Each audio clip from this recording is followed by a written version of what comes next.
예, 요즘 코로나로 인해 많은 분들이 어려움을 겪고 있고 또 여러 가지로 힘든 가운데 있습니다.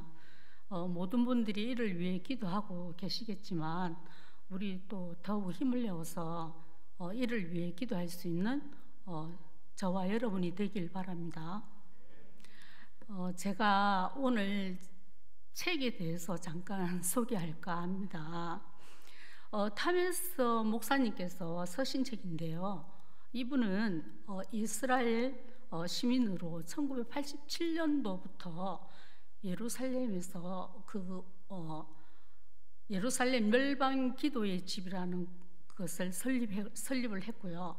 그리고 또 설립한 이때부터 지금까지 하루도 쉬지 않고 24시간 하프앤볼 그 예배와 기도를 이어오고 계신다고 합니다. 하프앤볼 예배의 형식은요, 우리 계시록 4장에 등장하는 천상 예배, 그것을 재현해서 하는 예배인데요. 주님을 찬양하고 또 주님께 경배하고, 그리고 무엇보다도 중요한 것이 있는데요. 먼저 그의 나라와 그의 의를 구하라.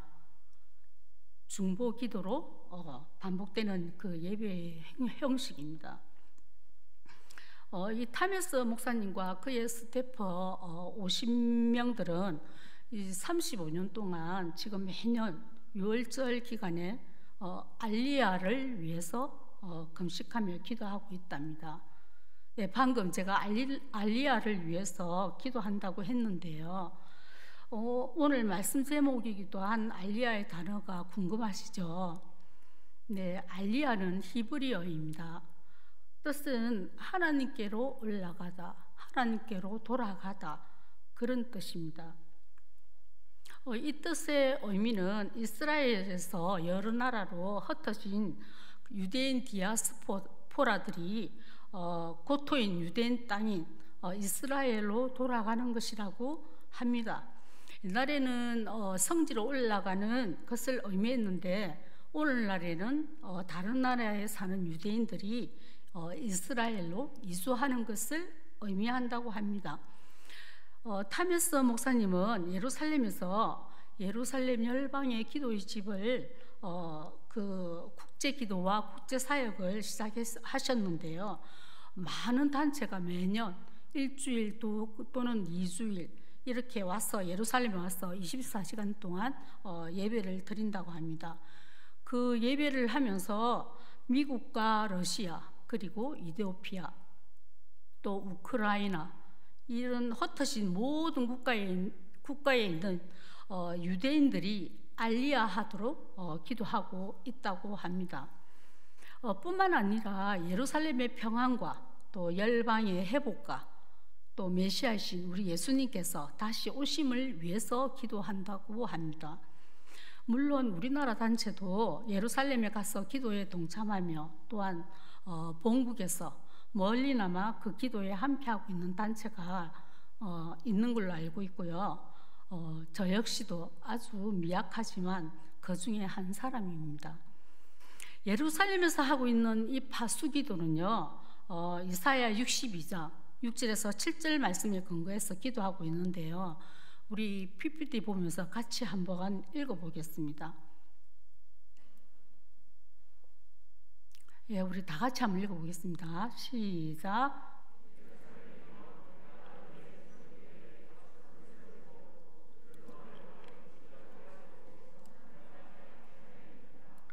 너희 여호와로 거역하시게 하는 자들아, 너희는 쉬지 말며 또 여호와께서 예루살렘을 세워 세상에서 찬송을 받게 하시기까지 그로 쉬지 못하시게 하라. 아멘. 네, 이 말씀에 근거하여 여러 나라로 흩어진 유대인들이 고토인 그 땅으로 돌아가서 그곳에서 하나님을 경배하고 또 하나님의 임재를 영원히 누리기를 간절하게 소망하면서 특히 많은 유대인들이 있는 미국 유대인들의 알리야를 위해서 계속해서 금식하며 기도하고 있다고 합니다. 이제 이 책의 제목을 말씀을 드릴 텐데요. 책 제목은 내 백성을 가게 하라. 내 백성을 가게 하라입니다.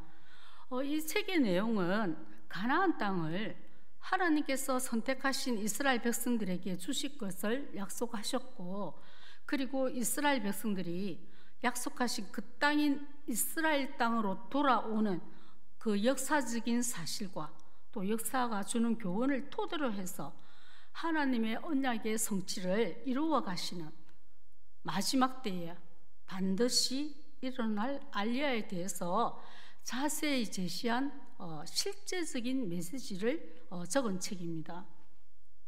이스라엘 민족은 우리가 알고 있듯이 2000년 동안 사라져 있었습니다. 하나님의 언약의 성취로 1948년도에 세워졌습니다. 그리고 이스라엘의 국가인 수도인 예루살렘이 1967년도에 회복되었습니다. 이 이스라엘 국가가 세워지지 않은 1930년도에는요, 유대인들은 안타깝게도 갈 곳이 없었습니다. 우리가 잘 알고 있듯이 홀로코스트 600만 명의 유대인들이 살해되고 난 후에 이스라엘 국가가 탄생했습니다. 죽음 가운데서 하나님께서는 새로운 생명과 또 소망을 주셨고 2000년 만에 유대인들에게 이스라엘 땅을 돌려주시고 또 이스라엘을 회복시켜 주셨습니다. 그날이 바로 유엔에서 1948년도에 이스라엘을 공식적으로 인정하고 유엔 회원국으로 받아들인 날입니다. 하지만 그럼에도 불구하고 전 세계 유대인 인구 1,300만 명 중에서 지금까지 700명에서 750만 명만 고토로 돌아오라는 하나님의 그 부르심에 따랐다고 합니다. 그리고 현재는 예수님을 믿는 유대인이 지금 3만 5천 명이 넘는다는 통계가 나왔다고 합니다. 이 책의 내용에는 많은 유대인이 아직 이스라엘로 돌아오지 않은 이유가 역사 속에서 그들을 이스라엘 땅으로 다시 초청하는 그 하나님의 목적을 모르고 또 성경에 대한 지식이 부족하기 때문이라로 합니다. 그래서 이 책에는 성경에 하나님께서 이스라엘 백성들을 다시 고토로 데려오겠다는 구절이 700개가 있는데요. 그 구절이 이 책의 부록에 기록이 되어 있습니다. 유대인의 회복에 대한 교리를 정립한 영국 기독교 신학자가 있습니다. 토마스 브라이트만인데요. 이분이 선책에는 비전은 거기 있다라는 그 책에 이같이 말을 했다고 합니다. 유대인들은 팔레스타인으로 돌아가서 그들의 왕국을 회복할 것이다. 이보다 더 확실한 것은 없다. 이미 모든 선지자도 확정한 사실이다라고 말했다고 합니다. 우리나라에도 유대인 귀환을 돕는 알리야 운동이 2018년도부터 본격적으로 시작되었는데요. 이 운동은 이스라엘의 영적 부흥을 목표로 하고 있고요. 그리고 유대인들이 전국에 흩어진 전국이 아니라 각 나라에 흩어진 유대인 귀환을 향한 그 관심과 지원이며 또 성경의 유대인 귀환을 돕는 이방인 열방의 예언 실현을 하기 위한 노력이라고 합니다.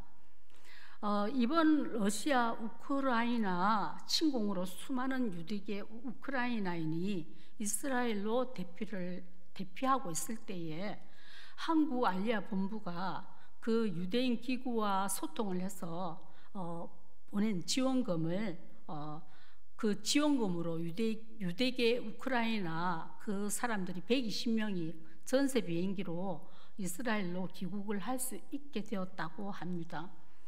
뿐만 아니라 우리가 잘 알고 있는 CTS 방송국 세계 선교 보물창고라는 뜻을 가진 세계 선교 보고라는 그 보고에 따르면 우크라이나에는 약 20만 명의 유대인이 거주하고 있다고 합니다.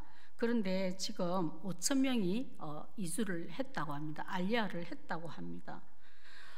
작년에는 이디오피아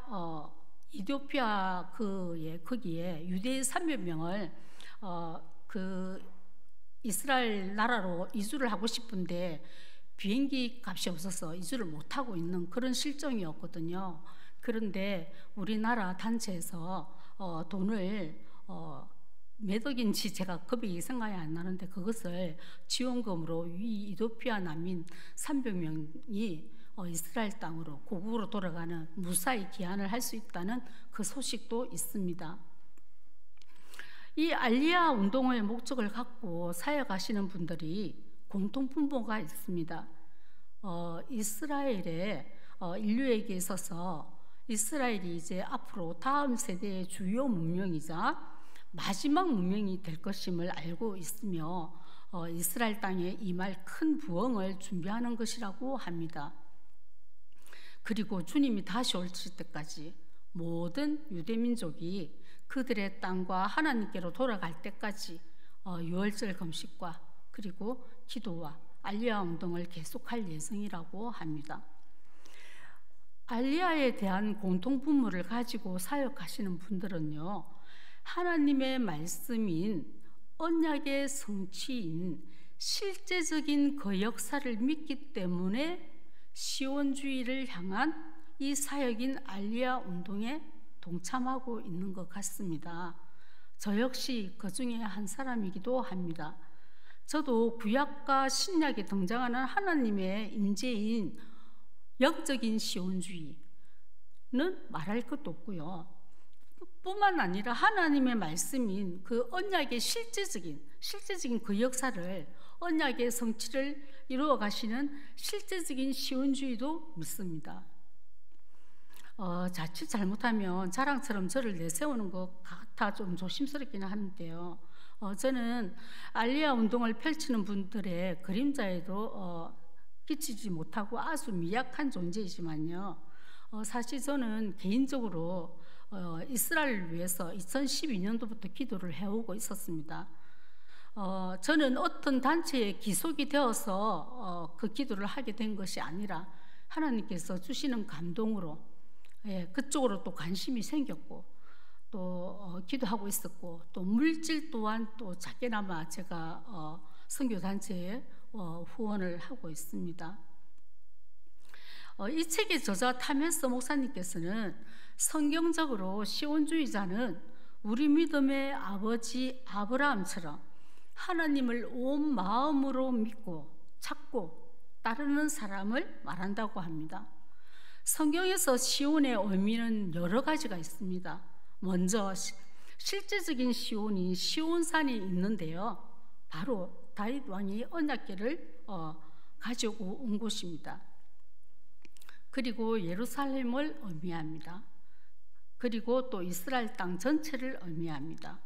그리고 우리가 성경에서 배워서 다 알고 있듯이 구약과 신약에 등장하는 그 영적 시온은 하나님의 임재를 말하고 있음을 우리는 성경을 통해 잘 알고 있습니다. 오늘 제가 이 실제적인 역사의 알리야를 말씀을 드린 것은 저의 생각에 동의를 구하거나 또 혹은 들으시면서 그것이 맞고 틀렸다라는 것을 논하고자 소개하고자 한 것이 아님을 이해를 부탁을 드립니다. 저는 이 책과 알리야 운동에 동참하고 있는 사람들의 그 사역을 접하면서 제가 또 한 가지 깨닫게 된 것이 있었습니다. 그리고 그 깨달은 것으로 오늘 말씀을 통해서 은혜를 받고자 소개했습니다. 제가 깨닫게 된 것은 우리 또한 코로나로 인해서 팬데믹 상황 속에서 이 세상에서 너무나 눌려 있고 또 지쳐 있고 또 흩어진 그 신앙들의 모습과 마음들을 붙들기 위해서 하나님께로 올라가는, 하나님께로 다시 돌아가는 그 영적 알리야가 필요하다는 것을 깨달았습니다. 그래서 오늘 본문 말씀인 시편을 통해서 성령님께서 주시는 감동을 받아서 우리의 신앙이 영적인 시온주의로 또 영적인 그 땅인 예루살렘으로 돌아가서 그곳에서 하나님을 찬양하고 또 하나님을 경배하고 하나님의 임재를 영원히 누리기를 간절히 소망하면서 여러분과 함께 은혜를 나누고자 합니다. 오늘 본문인 시편의 형식은 시온의 노래들 중에 하나에 속합니다. 다윗이 시온산에 여호와의 궤를 안치하고 난 후에 그곳으로 예배를 드리기 위해서 올라가면서 지은 노래로 추측이 되고 있습니다. 이스라엘의 중심지기도 하고 그 거룩한 도성 예루살렘을 찬양하면서 그 영광과 평안을 기원하는 내용입니다. 또한 성전을 향해 가는 자의 기쁨과 한의가 넘쳐 흐르고 있으며 경건한 자와 하나님을 위해서 예루살렘의 형통과 평안을 간구하는, 그리고 기도하라는 내용이 담겨 있습니다. 우리 PPT 띄워주세요. 먼저 오늘 본문 말씀인 시편 1절에서 다윗은 사람들이 여호와의 집에 올라가자는 말을 들었을 때에 다윗은 무한한 기쁨을 느꼈다고 말씀하고 있습니다.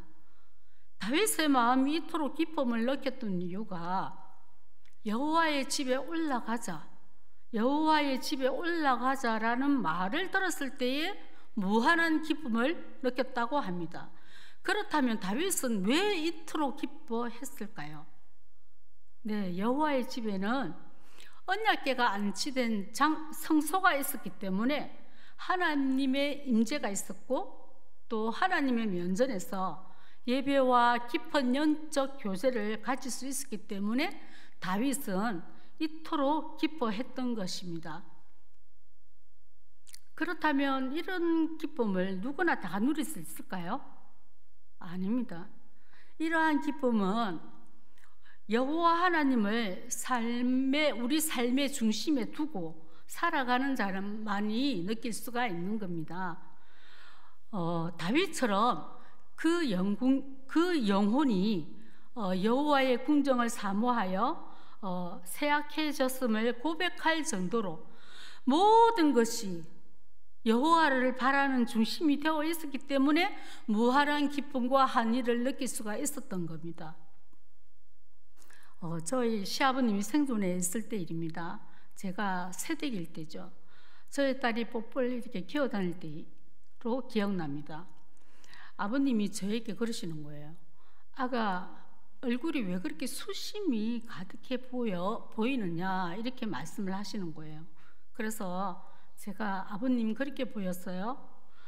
아버님, 그런데 죄송하지만 기쁜 일이 저에게는 별로 없는 것 같아요 라고 말씀드렸습니다. 저희 아버님이 충청도 분이시거든요. 이렇게 끝말이 좀 길어요. 네. 그랬더니 저희 아버님이 저에게 그러시는 거예요. 누구나 사는 것은 다 힘들어, 이러시는 거예요.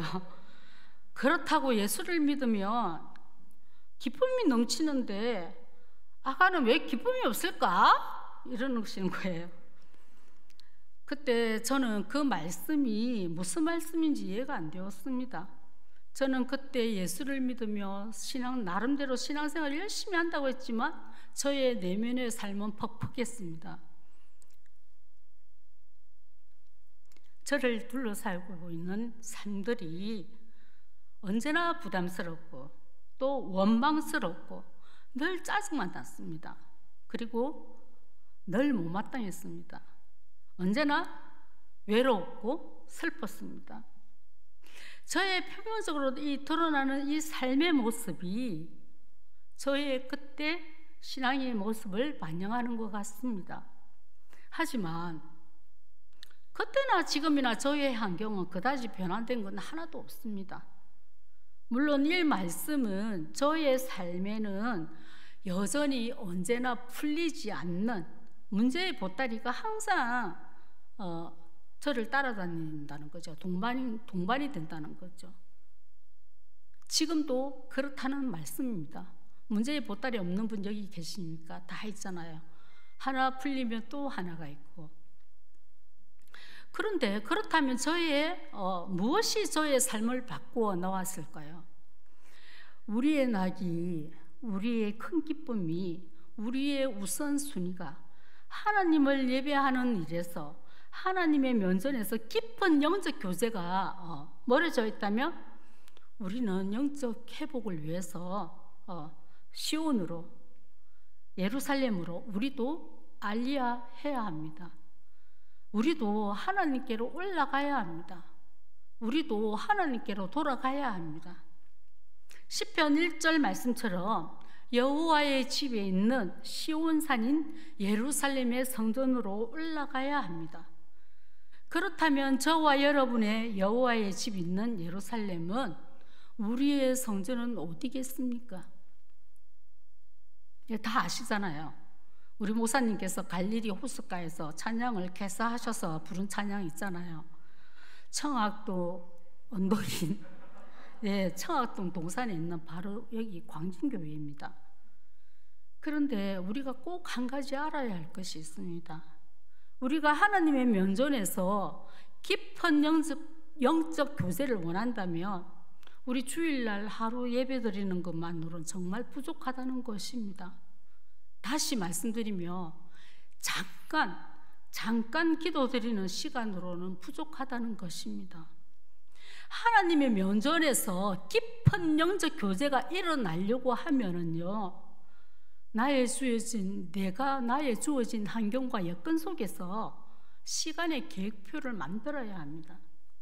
그리고 그 시간을 정해서 뜻을 정하고, 이 시간만큼은 죽어도 나의 것이 아니다, 하나님 것이다, 하나님 아버지께 드리는 시간이다라고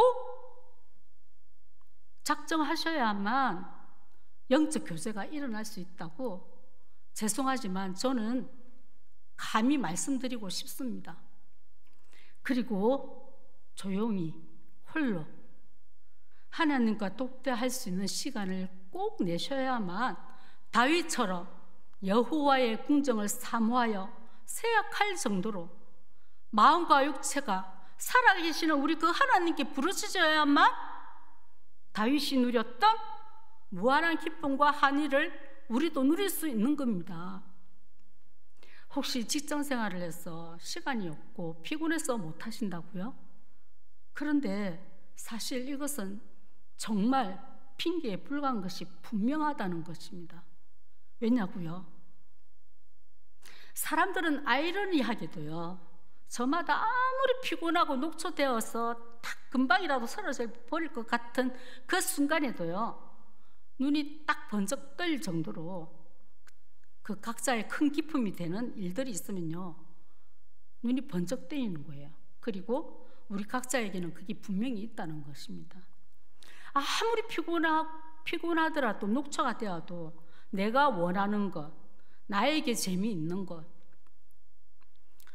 여기 우리 아동부 친구들이 없는데, 아동부 친구들은 아무리 피곤해도 게임하면 눈이 번쩍 뜨이잖아요.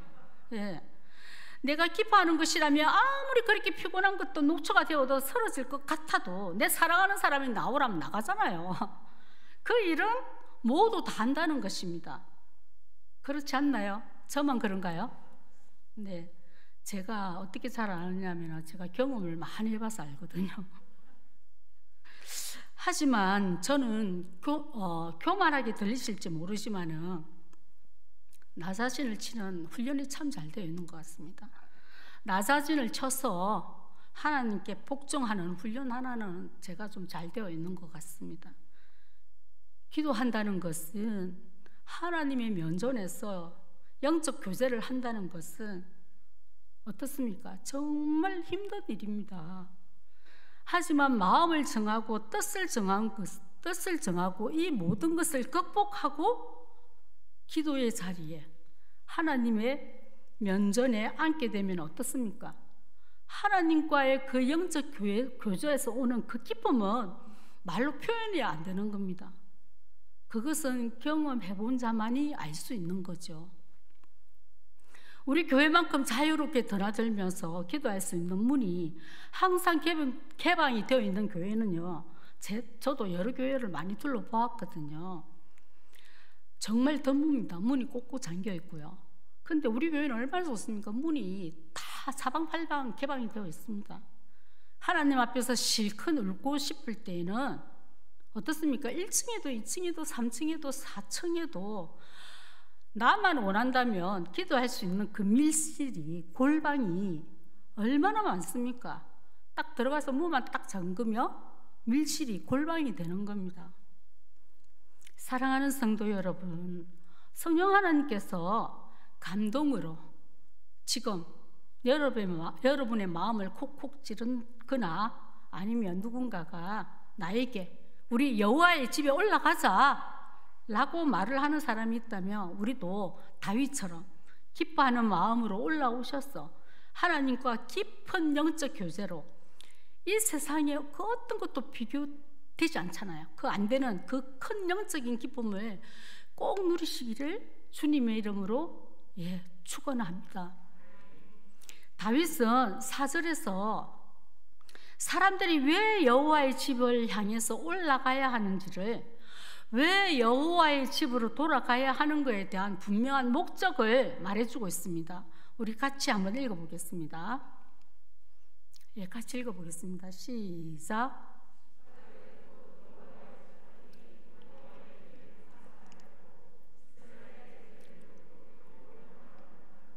아멘. 내 여호와의 이름에 감사하려고 이스라엘 전례대로 여호와의 집으로 알리야를 한다고 합니다. 다윗은 하나님을 찾는 자라면 반드시 가져야 할 마음이 있는데요, 그것을 감사라고 증거하고 있는 겁니다. 이스라엘 백성들은 이 말씀대로 전례대로 율법에 기초해서 하나님께서 애굽의 노예 생활 가운데서 자신들을 구원해서 생명과 자유를 주신 곳과 또 처음 익은 곡식을 거두게 해주신 곳과 모든 알곡들을 창고에 들일 수 있도록 풍성한 은혜를 주신 것을 잊지 않고 매년 세 차례 하나님의 성전으로 올라가서 감사를 드려야 했습니다.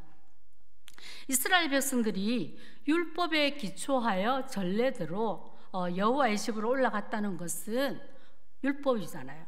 해도 되고 안 해도 되는 것이 아닙니다. 하나님께서 명하신 율법이니까 마땅히 해야 했습니다. 또한 자신들의 죄를 속하기 위해서 속죄 제사를 1년에 한 번씩 드렸거든요. 그래서 예루살렘 성전을 찾아야 했습니다. 물론 우리 신약의 성도들은 어떻습니까? 이제 그럴 필요가 없잖아요. 왜냐하면 하나님의 어린 양 되시는 우리 예수님께서 우리 죄를 위해서 십자가 위에서 속죄 제물로 자신을 드리셨기 때문에 우리를 위해 이미 이루어 놓으신 그 예수님의 구속 사업에 감사하고 찬양을 올려드리면 되기 때문입니다. 예루살렘의 이스라엘 지파들이 모여서 할 목적이 예배를 통해서 누구를 만나는 겁니까? 하나님을 만나는 것입니다. 이 만남에서 이스라엘 백성들은 하나님께서 베풀어 주신 그 은혜에 대해서 어떻게 합니까? 감사를 드렸습니다. 그리고 또 속죄 제사를 드리기 위해서 예루살렘을 찾았던 것처럼 우리 또한 한결같은 감사로 그 어떠한 상황이라도 그리 아니하실지라도 여호와의 집으로 우리는 올라가야만 합니다. 성경에 소개된 신앙의 위인들을 보면요, 그들은 어떻습니까? 어떠한 상황일지라도 그리 아니하실지라도 한결같이 감사로 하나님께 나아갔습니다. 욥은 하루아침에 재산과 자녀들을 다 잃었습니다. 그런 처참한 순간에도 하나님께 찬양을 올렸습니다. 다니엘은 어떻습니까? 사자굴에 들어갈 수밖에 없는 그 상황 속에서도 동일하게 하나님께 감사 찬양을 드렸습니다. 사도 바울과 실라는 어떻습니까? 빌립보에서 억울하게 실컷 매를 맞고 감옥에 갇힌 상황에서도 어떻겠습니까? 그 옥문에서, 그 옥 안에서 찬양을 했습니다. 이렇게 신앙의 위인들이 이렇게 하나님께 명하신 율법대로, 말씀대로 마땅히 감사하며 나아갔을 때에 어떤 일이 일어났습니까? 네, 욥의 회복이 있었고요. 또 사자굴에 갇힌 다니엘은 어땠습니까? 사자에게 먹혔습니까? 아니잖아요. 하나님께서 미리 천사를 보내어서 그 사자의 입을 봉해버렸잖아요. 그리고 바울은 하나님께서 지진을 일으켜서 옥문이 열리는 그런 역사가 있었지 않습니까? 지금 우리의 삶의 현실은 어떻습니까? 몇 년 동안 이어지는 이 전염병으로 인해서 너무 지쳐있고 또 남들에게 또 드러내어놓기 힘든 걱정과 근심들이 많습니다. 많죠? 네, 없어요? 저만 있습니까? 그리고 또 질병으로, 저도 질병을 안고 다니거든요. 돌아다니는 종합병원이에요, 저도. 이런 질병으로 우리의 마음이, 우리의 심령이 어떻습니까? 이 세상의 것들로 눌려 있습니다. 우리의 처지가 정말 감사할 것, 그 어떤 것도 없는 것처럼 보일 때도 있지 않습니까? 솔직히 항상 감사하다는 말이 저절로 나옵니까? 아니잖아요. 정말 어떤 데는 왜 이런 일이 있지? 그런 경험 다 해보셨잖아요, 우리 어르신들. 저는 아주 어르신도 아닌데 경험이 많습니다. 하지만 욥과 다니엘과 사도 바울처럼 우리도 어떠한 상황일지라도 그리 아니하실지라도 라는 믿음으로, 그런 믿음으로 우리도 하나님의 명하신 율법에 마땅히 감사하며 나아갈 때에 하나님의 인자하심이 우리에게 저는 임하실 줄 믿으며 또한 확신합니다. 사랑하는 성도 여러분, 우리 인생이 풀리지 않는 육적인 문제와 영적인 문제의 모든 어려운 이 현실적인 상황들과 또 팬데믹에서 오는 여러 가지 지친 마음들이 있잖아요. 그 마음들을 우리의 소망이시며 또 영원한 천국의 주인이시잖아요. 죽음에서 다시 부활하신 우리 예수님의 능력을 바라보고 다시 우리는 여호와의 집에 올라가서 그 감사할 수 있는 영적 알리야가 일어날 수 있기를 주님의 이름으로 진심으로 축원합니다. 다윗은 6절 말씀에 예루살렘을 축복하는 자가 받을 복에 대해서 말을 하고 있습니다. 그리고 예루살렘의 평화를 구하기 위해서, 그러니까 곧 기도하기 위해서 하나님의 성전으로 알리야 하자라고 합니다. 우리 6절 말씀을 같이 한번 읽어보겠습니다.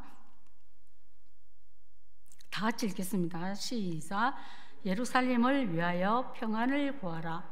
예루살렘을 사랑하는 자는 형통하리로다. 아멘. 예루살렘은 우리가 잘 알고 있듯이 무엇을 의미합니까? 교회를 의미합니다. 다윗은 7절 말씀에 예루살렘에는 뭐가 있다고 합니까? 평안함과 형통함이, 그러니까 안전함이 있다는 것입니다. 이렇게 다윗은 그것을 놓고 기도를 한다고 말을 했습니다. 그렇다면 교회도 역시 뭐가 있어야 됩니까? 평화와 평안이 있어야 합니다.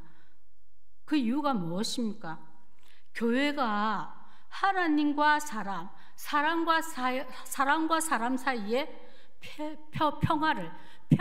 평안을 세우는 그 사명을 가졌기 때문입니다. 그렇기 때문에 우리는 하나님의 샬롬이 예루살렘 위에, 교회 위에 임하도록 기도해야 합니다. 우리가 교회의 평안을 놓고 기도할 때에 어떤 축복이 있다고 말을 하는지 우리 6절을 한번 보겠습니다. 6절에서 어떤 축복이 있다고 말씀했습니까? 네, 형통함이 있다고 했습니다. 이 형통함은 번영을 말하는 겁니다. 형통함이 번영이 있다고 말을 했습니다. 이 말은 무슨 말입니까? 우리가 어떠한 일을 하든지 실패가 없고 성공하는 인생을 살게 될 것이라는 말이 되는 겁니다. 이 말씀을 다시 드리면 우리가 내가 우리 교회를 위해서 기도하면 결국은 누구를 위해서 기도하는 것이 됩니까? 결국은 나 자신을 위한 기도가 되는 것입니다. 교회의 평안을 놓고 내가 기도하게 되면 결국은 나의 삶이 형통하게 된다는 말입니다. 나의 삶이 번영하게 된다는 말입니다. 나의 삶이 어떠한 일을 하든지 실패를 모르고 성공하는 인생을 살게 될 것이라는 그런 말입니다. 9절 말씀에 우리 여호와 하나님의 집을 사모한다며 우리가 예수 그리스도의 피로 값주고 사신 이 교회를 사랑한다면은 교회는 어떻게 해야 됩니까? 기도하는 집이어야 합니다. 내 집은 만민의 기도하는 집이라, 교회에서는 기도의 시간이 멈춰지거나 사라지면 안 됩니다. 그렇기 때문에 우리는 우리 교회뿐만 아니라 열방에 있는 교회의 평안을 위해서, 저 이스라엘에 있는 예루살렘을 위해서, 그 평안을 위해서 기도해야 하는 것입니다. 8절 말씀에요, 내 형제와 친구의 평안을 위하여 구하라고 합니다. 그 내 친구와 형제들을 위해서 그 평안을 놓고 구하라고 합니다. 그렇다면 우리는 우리 교회의 모든 함께하는 공동체를 위해서 기도해야 할 뿐만 아니라 더 나아가서는 우리나라와 그리고 지금까지도 해결되지 않는 저 북한의 태양신에 눌려있는 저 북한 동포들을 위해서 우리가 기도를 해야 하는 겁니다. 중보기도를 해야 하는 겁니다. 나만을 위한 기도가 아니라 나를 위해서 하는 기도도 물론 해야 되겠지만 이 모든 기도가 결국은 나를 위해서 하는 기도라고 오늘 말씀에서 말하고 있지 않습니까? 그렇다면 우리가 왜 예루살렘의 평안을 위해서, 교회의 평안을 위해서 기도해야 하는 것입니까? 이유는 예루살렘은 우리 교회뿐만 아니고 이 지상에 있는 모든 교회는 인류에게 평화와 복을 전해주는 곳입니다. 그래서 그 세계 구원과 화해, 회복의 열쇠이기 때문입니다. 그렇기 때문에 우리는 예루살렘의 평안을 위해서 기도해야 되고 교회의 평안을 위해서 기도해야 하고 또 우리 교회뿐만 아니라 전 세계, 우리 하나님의 모든 자녀가 우리 교인들뿐만 아니라 하나님이 있는 모든 자녀가 수행해야 할 책임인 것입니다. 마지막으로 우리 이사야 62장 6절과 7절 말씀을 한번 다 함께 읽어보고요. 우리가 꼭 기억해서 우리의 시온성이며 또 예루살렘인 우리 광진교회로 다윗처럼 하나님께로 올라오셔서 영적 알리아로 영적 각성을 이루어서 우리의 신앙이 지금보다도 더 나은 회복과 부흥이 있기를 바랍니다. 우리 마지막으로 말씀을 한번 같이 읽어보겠습니다. 시작. 내가